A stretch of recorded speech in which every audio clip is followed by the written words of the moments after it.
ఈ లోకంలో నువ్వు ద్వేషించిన నిన్ను ప్రేమించే వాళ్ళు ఉన్నారంటే అది కేవలం అమ్మ మాత్రమే.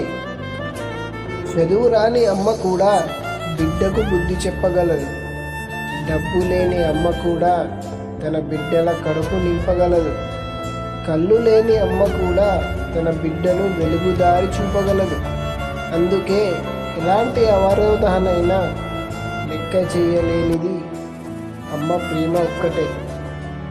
గుడి లేని దైవం అమ్మ, కల్మషం లేని ప్రేమ అమ్మ, అమృతం కన్నా తీయనైన పలుకు అమ్మ, నా గుండె పలికే ప్రతి మాట అమ్మ. దేవుడు ప్రతి చోట ఉండలేడు, అందుకే తల్లిని సృష్టించాడు. అలుపెరుగని ఓర్పు అమ్మ, అద్భుతమైన స్నేహం అమ్మ.